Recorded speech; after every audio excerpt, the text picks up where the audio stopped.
In this training session, I'll be walking Cindy through the inspection process on items that are packaged in bulk.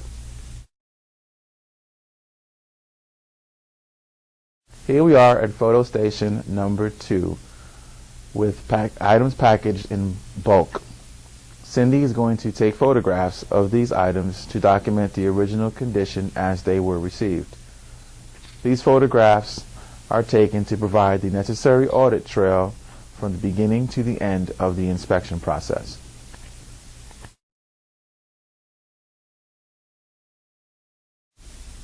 We're at the real counter station, where we use a scale to determine the count of items received in bulk packaging. We do so to verify that the quantities on the labels are the actual quantities that we actually receive. To do so, we turn the scale on,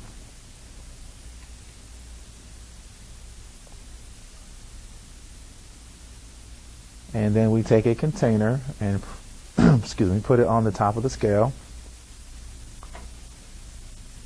and then we tare or zero the scale. We then get a subset or sample of the parts or units that we're going to count. In this case, we're going to put 5 units of a 3-lead transistor outline package, and then we're going to hit sample to get our sample set.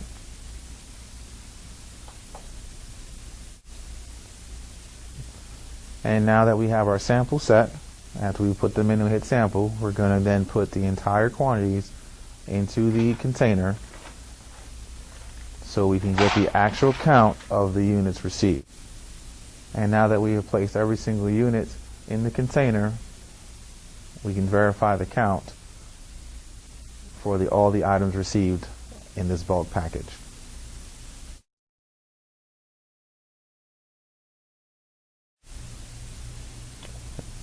Now we're going to verify all the part marking information against the manufacturer's data sheet. In a normal inspection, we will use a larger subset of units, but in this case, for this instructional video, we will be using just 1 unit. First, we're going to verify the part number and date code, and to make sure the correct manufacturer is received. We will also verify the pin count against the manufacturer's data sheet.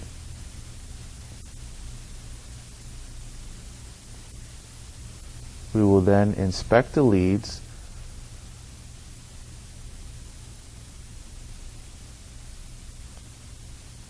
and after doing so, we'll begin taking our photos. First, we'll take photographs of the top and of the bottom.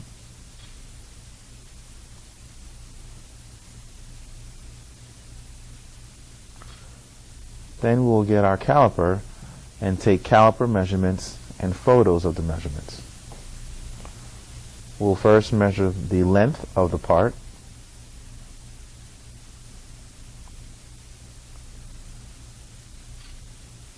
After verifying the length of the part, we'll then take a measurement of the width of the part.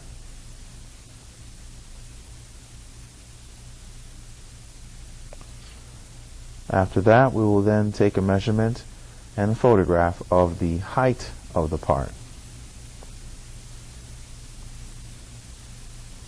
These dimensions, again, will also be verified against the manufacturer's data sheet.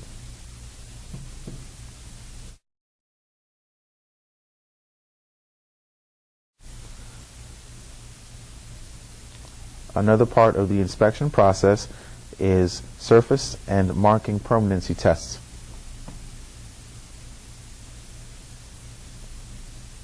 To do the marking permanency test, we'll take a swab or Q-tip and dip it in a 3-in-1 solution of mineral spirits and alcohol, and then we will rub against the part marking to see if any of the markings are removed. To perform a surface test, we use acetone, and again we'll use a swab or Q-tip and rub on the body of the part away from the markings.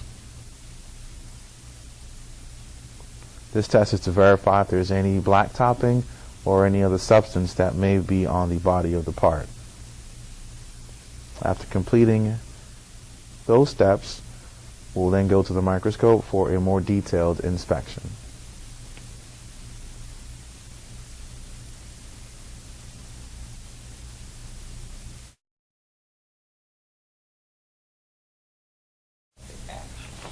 Here we are at microscope station number 1, where Cindy will perform her microscopy and also take detailed photos of the units under the microscope.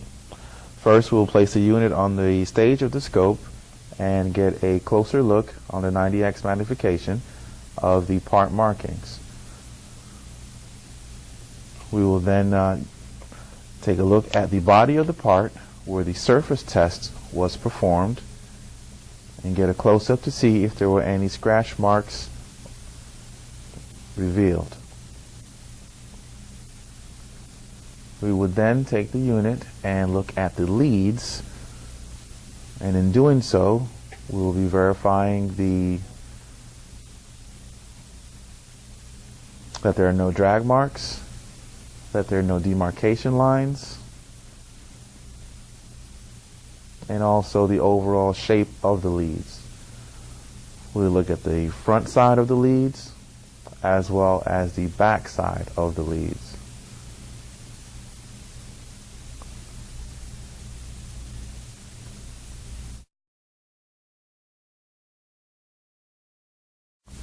After verifying our lead conditions and taking all our photos, we would then take a photo of the coplanarity of the leads on the coplanarity mirror.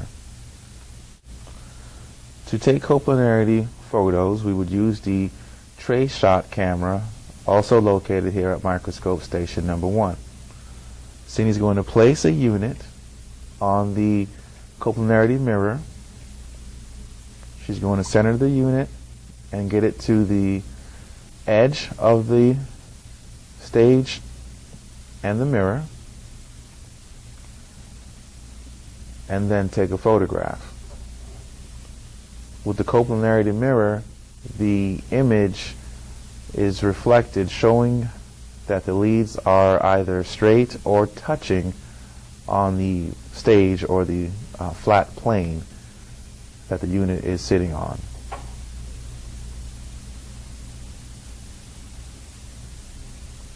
After taking the photo, you can view your image to make sure that the unit is considered coplanar or not.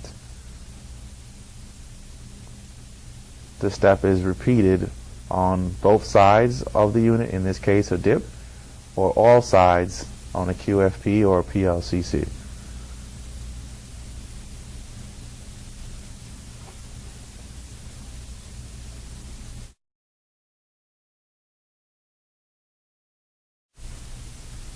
To complete our inspection process, we're here at Cindy's inspection station, where we'll upload our photographs, input data such as our caliper measurements, and that will complete the visual inspection.